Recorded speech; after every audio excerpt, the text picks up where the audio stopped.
Okay, good afternoon. Let me introduce myself. I'm the Councilman Michael Yun in the Heights area, the Ward D. And we invited Council Ward C, Rich Boggiano. His district is more like a general square. And Councilman James Solomon, and he's a downtown. Probably most is Airbnb negative impact, actually, not negative. Some impact area maybe downtown, General Square, and here, and somewhere Greenville area, but more likely downtown Heights and the General Square as a major, I think, heavily Airbnb service provided in this area. So, but Councilman James Solomon has another public meeting, so he's going to be not able to attend, but Councilman Rich Boggiano, he's going to be another 10 minutes, okay? So tonight, we invited actually from the representative from the Airbnb. You came to yourself, yeah? Yes, yep. So I am DeBold Fusco. I am the Senior Communications Manager for the U.S. East for Airbnb, and I handle public policy for Airbnb here in New Jersey. I am a New Jersey resident myself, so I'm a little farther south. If you come down to the Jersey Shore, say hello. But, should I go into a little bit of why we're here? Introduce yourself. Yeah. So, first of all, thank you, council member and staff, for inviting me to participate. I think, as Vernon described to me earlier, the intention here is to listen. I want to listen to you guys. I hope you'll hear me out. My goal over this next little less than a week before the ordinance is considered by the council and potentially goes up for a vote, is to try to find a middle ground here. I know our community, and I've come to know our community here in Jersey City somewhat well over the past week, or a little better than I had previously known our community. And I've heard a lot of stories about how they're going to be impacted by this ordinance. I want to be clear, Airbnb's unfortunate interpretation of this ordinance is that it will effectively end all home sharing here in Jersey City. There's no, ifs, ands, or buts about it. Home sharing will be eradicated. And we appreciate the need for common sense regulation. We've actually worked with hundreds of municipalities all over the world, many dozens in New Jersey, to find a path forward that allows for some restrictions, but keeps home sharing available as an economic option for the city, as well as an option for those who want to share their home in order to make a little bit of extra money. And that's what I want to find here in Jersey City. I want to find a path forward that includes regulation, includes the restrictions that many community members feel are important for the quality of their life here, but that still ensures that home sharing can be an economic tool. And to be a little bit clear about our community, it's not just our hosts, it's small businesses. They mentioned my husband owns a pizzeria in Lincroft, and one of his fastest growing sources of customers are nearby Airbnb guests who are recommended by hosts who go to this pizzeria all the time, and they tell their guests, hey, go to the local pizzeria at Lincroft if you want some food. It will affect cleaners. A lot of hosts hire cleaning services, and that is a huge industry. There's a whole little industry that has popped up around home sharing that extends far beyond our hosts that we want to protect. And on top of that, there's tax revenue. So we reached an agreement with Jersey City in 2015. It was actually the first municipality, I think one of the first in the world, where we reached an agreement. And part of that was the collection of taxes, which we have done so voluntarily since 2016. In that time, we have collected and remitted about $4 million in tax revenue. And I'm not sure if you guys have been following the state law that was implemented in October. But under that state law, Jersey City actually has the ability to pass an ordinance to provide for equitable tax collection across all platforms, not just Airbnb. And so that amount of money that we have collected and remitted can stand to increase substantially. And as I was listening here, hearing the concerns around education funding for housing, I'm sure is a major concern. I don't want to speak for the council and saying how you want to spend your tax revenue, but this is a vital source of income, and that's something that I also want to help protect. So that's my spiel. I could keep going on, but Councilmember, I'll turn it back to you. Yes, actually, I think April 18th as a council members, we get, city actually call us to have some meeting. At the time, they give some rough idea about the regulation about the Airbnb. So we put you like a 2 cents advice, so and so. But we can say there's a council person in this area. When they started 2015, we didn't have that much complaint. But now, last 3 years, they grew the Airbnb so much. So now we hear the complaint. So as a council person, when I attend the meeting April 18th, yes, we need some regulation. Other than that, seems like it's like a gold rush time. So everybody jump in. Other than that, it's going to be a whole mess and confused going to be caused. So our intention was very simple. We try to regulating, but the other hand, the people invest some money for Airbnb based on our 2015 city ordinance. Now those kind of group of people has a financial issues rise, a serious problem. So this is opportunity to bring up to any personal opinion about Airbnb, you supporting or not supporting. It's a time to speak of your opinion. So we hear that. So let me go back to council so I can tell my colleague, listen, try to regulate is a good intention, we understand, but somehow we gotta have some kind of times required, whatever you're gonna say, based on you guys say. So today's I'm here to Councilman gonna be Rich Boggiano, would like to hear the general public's opinion, you know what I'm saying? So she's here. If any question, reason we invite her, any question regarding for Airbnb, you guys also can ask her, okay? Because you want some expect from this one from the people.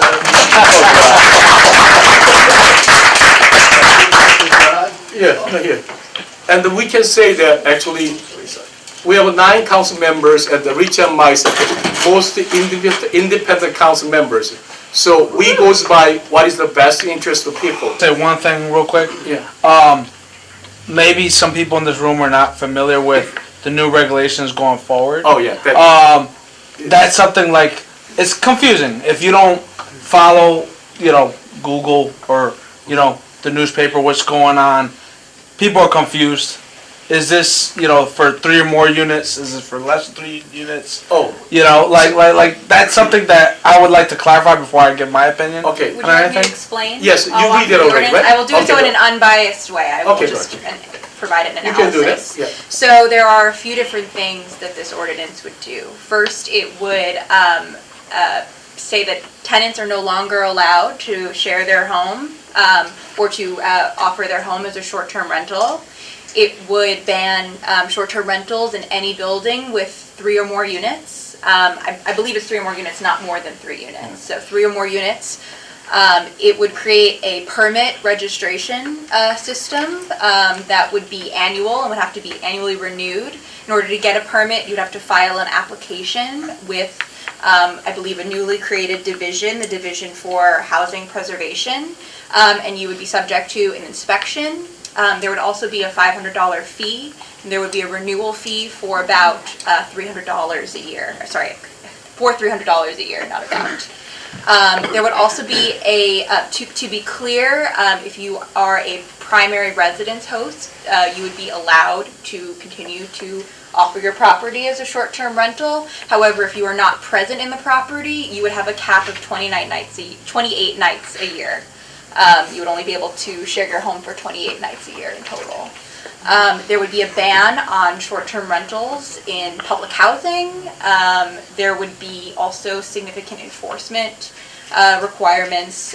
So for example, if you get 3 or more code violations or complaints regarding violations of codes, or your guests receive complaints, you would be subject to revocation or suspension of your license, or your permit.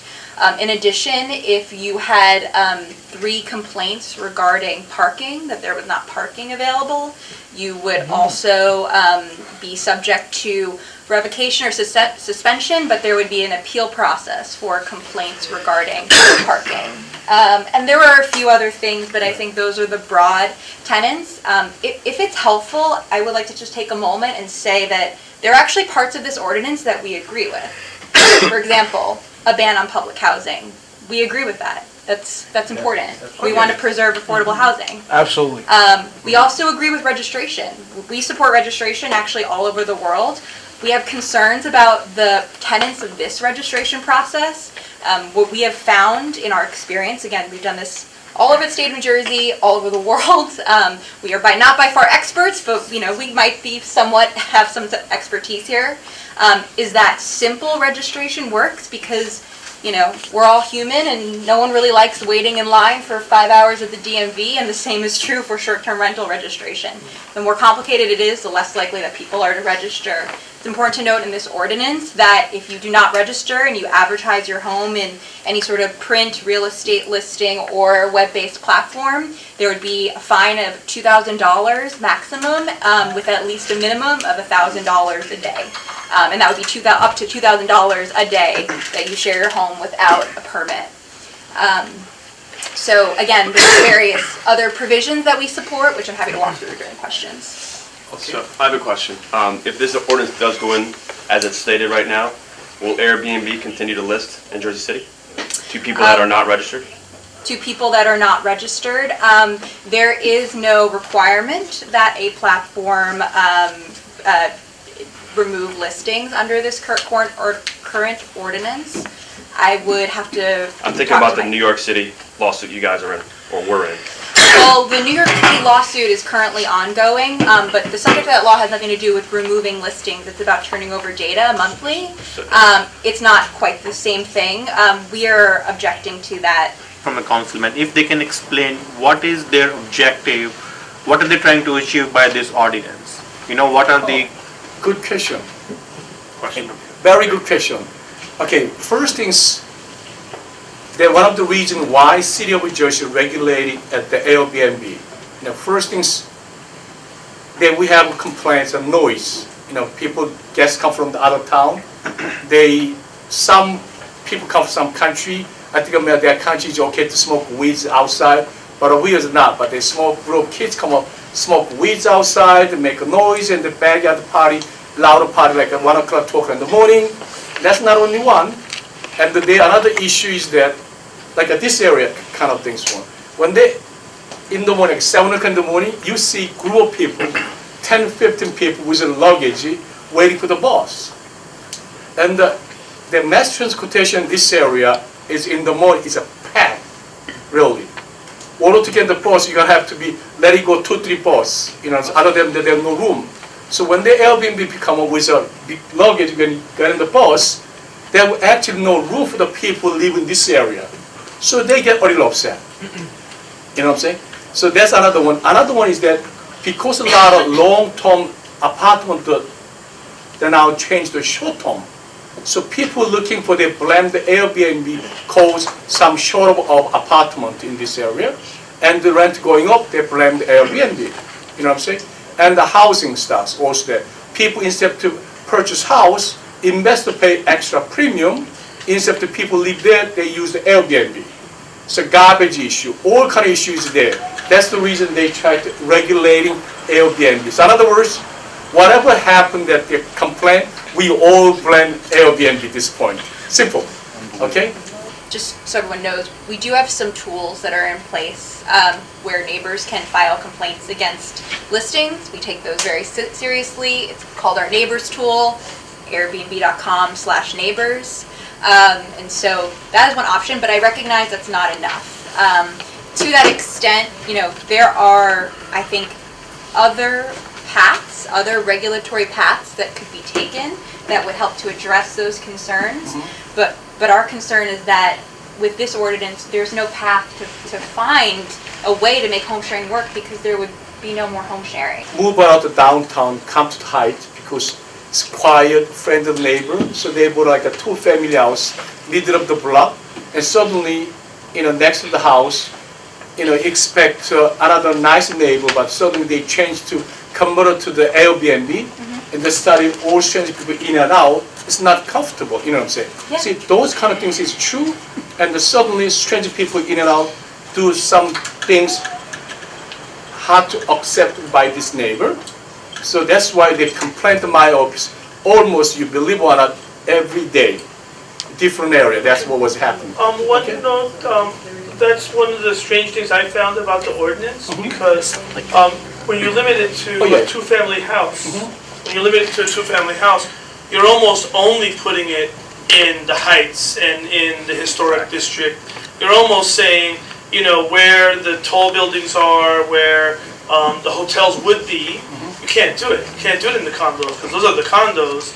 You can't do it there. You can't do it. So the only things that would actually pass the test are probably townhouses in the historic district and here in the Heights and places like that, to be honest. Yeah. So it's counter though, isn't it?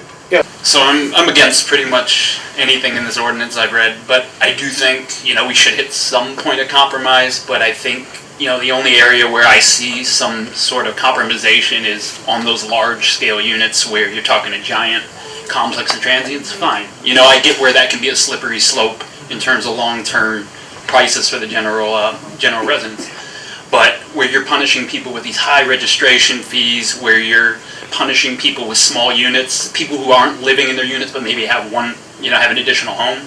I live in the Heights with my wife and 16-month-old daughter. This is an additional piece of income so that my daughter can eat. And I'm being penalized potentially if, you know, we were to move elsewhere and maintain our rental property. I'm fine with, you know, getting the big fish to a point where, you know, we hit some sort of unit limit or something like that, fine. You gotta do what you gotta do, there is compromise. What I'm not okay with is Airbnb being scapegoated for trash and, you know, noise, drugs. What's the difference between Airbnb and a general resident smoking weed outside of the property? Airbnb isn't even 10% of total units. Correct. We're 3% of the, I believe, the housing market in Jersey City accounts for all Right. Airbnb listings. So this is my last point, the slippery slope of this impacts hosts and, you know, people trying to make a little extra income infinitely more than, you know, long-term renters. Good. So I applauded Mayor Fulop when he permitted Airbnb. I'm a property owner and small business owner in Jersey City. I've been here, I've grown up in Jersey City. What's most striking to me is very recently by Mayor Fulop and Councilman Solomon, there's no attention being paid to the large developers with all of the abatements, with the highest rents. It's an attack on small business owners. And the reality on the ground for small property owners is that we don't want short-term rentals. We want the stability of long-term rentals. Short-term rentals means you have to go in, you have to clean it, you have to turn it over, you have to relist it, you have to show it. You have to go through a ton of hoops to have a company like Airbnb provide you renters. And the reality on the ground is also many people today are more mobile, they are more transient, their jobs move them around more. They can't do long-term rentals. So we have to adapt. We can't say just because we want long-term rentals, we can only go with long-term rentals. Property taxes have skyrocketed. When my mother bought her first building in Jersey City back in 1988, the water bill for that building was $1,200. The water bill for that building today is $44,000. Now taxes have gone up 2 to 3 times, mostly on small property owners because they're not as sophisticated, they don't have lawyers to fight their property taxes. Connection. And when apartments go vacant these days, they stay vacant. They stay vacant 3 to 4 months. And rents have been flat for small property owners for the last 3 to 4 years. We're not the ones seeing the big increases. We're not the luxury sky-rise developers. We are struggling. And Airbnb is a stopgap measure that really helps, give some funding, because when taxes have gone up, water's gone up, PSE&G has gone up, we need something to help small property owners, or else we're all going to go bankrupt. Yeah. This is a business, and we're not New York City. Our rents have not gone up to the extent of New York City. Our property prices may have gone up, but the rents don't cover it. The rents don't cover all of these expenses. And for people who think that property taxes have only gone up in downtown, they've gone up in Greenville, they've gone up in Bergen Lafayette, they've gone up in the Heights. they've got up in Journal Square. We can't get squeezed on all ends as small business owners, and I think this is getting to a precipice, a breaking point. Should be Okay, caught up. now, Miss, you want to speak? Yeah, go ahead. Good point. Okay. Hi guys, I'm Helen, and this is my husband Ben. We're both gonna quickly chime in with some thoughts. So about us, so we have been living in Jersey City for almost 4 years. We lived in New York when we were dating. We got married 4 years ago, moved to downtown, rented for almost 2 years. And we realized, you know what? I think we moved here in 2015. This Airbnb legalization sounds great. It sounds like a great way for us to invest in our family. We were thinking about having a kid. We're due with our first kid in a month. We were family planning. Thank you. Hope he doesn't come early. And we were like, okay, this is great. We love Jersey City. We want to plant roots here. And we decided on the Heights. We bought a 3-family property. Our first ever house. We're in our early 30s. Put almost all of our life savings into this 3-family with the intent of living in the top unit and renting out the bottom units. And we thought, okay, one of the units will definitely contribute to our mortgage. Big mortgage. The most money we've ever spent was on this house. And the other one we'll save for, college education for our kids. And we want to one day be able to expand our family and move into the other unit with our kids. The ordinance here actually limits owner-occupied primary residence hosts. So in this case, we would have to shut down one Airbnb, and we would only be able to host one unit. So this does affect owner-occupied. Really frustrating because I feel like it's taking money out of our family. Like it affects our ability to pay our mortgage. It takes money out of our future son's education. Also really frustrating because we love hosting and we're very good hosts. We have 5-star reviews.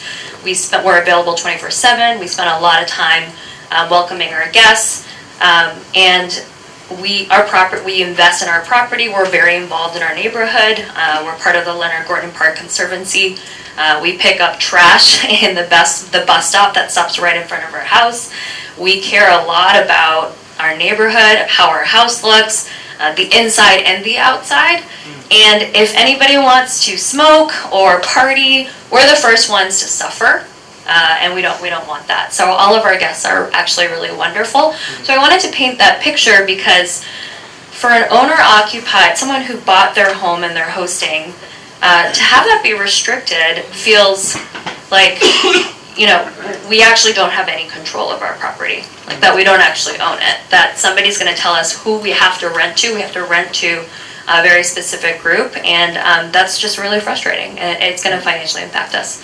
I wanted to pass the mic quickly to my husband, Ben. But I do have a question for Councilman and maybe Airbnb.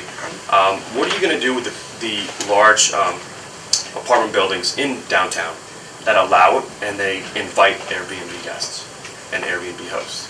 What are you going to do with those facilities?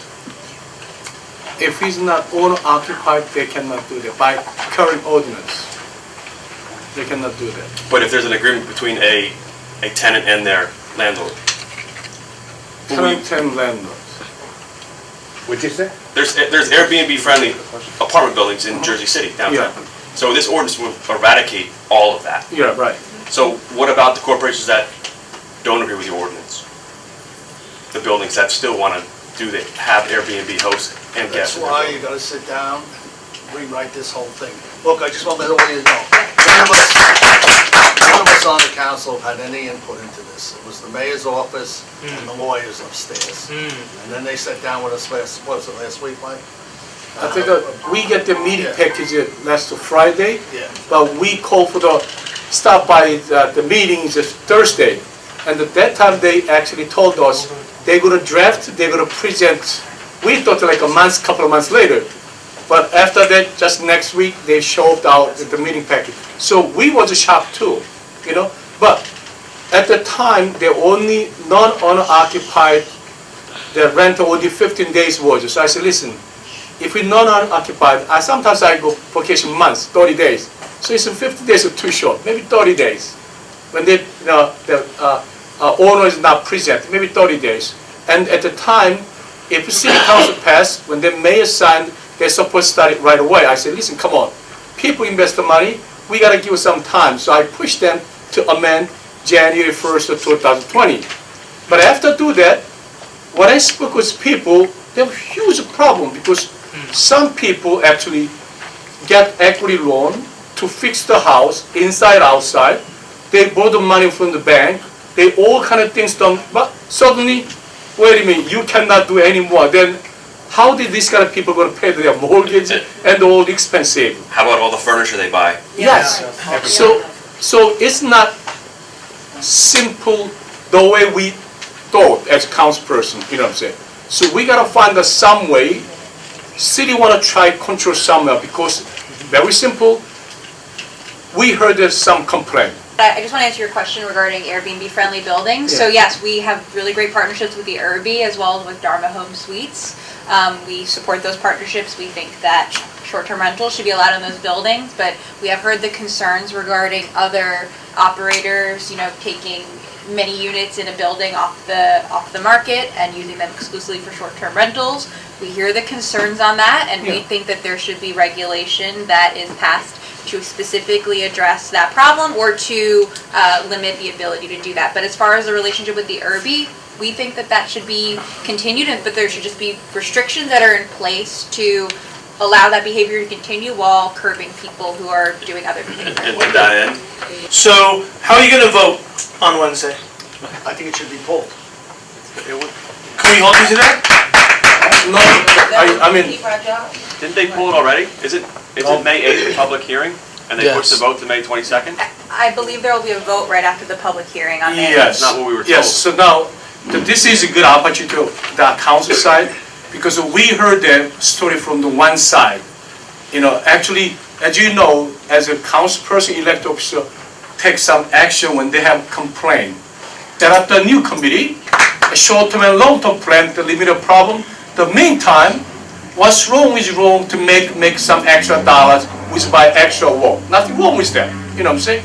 We wanted to make sure that living in Jersey is not cheap today. We gotta want to make sure our neighbor make some extra dollars, but also the other end, we don't hear that the next door neighbor from Airbnb complained regarding for Airbnb. You know what I'm saying? So we try to make sure that compromise some idea and to build up the short-term and the long-term plan. How we're going to achieve the short-term plan and to look at a long-term plan, how we're going to limit that problem. So possibly, probably myself and the Councilman Rich Boggiano, maybe ask the other council members, maybe we delayed another month, we set up the committee, let's put it together, work together, find some solution to achieve that. We limit the complaint, kill the complaint, meantime, we're going to make sure continue people make money. So that's why we're here, okay?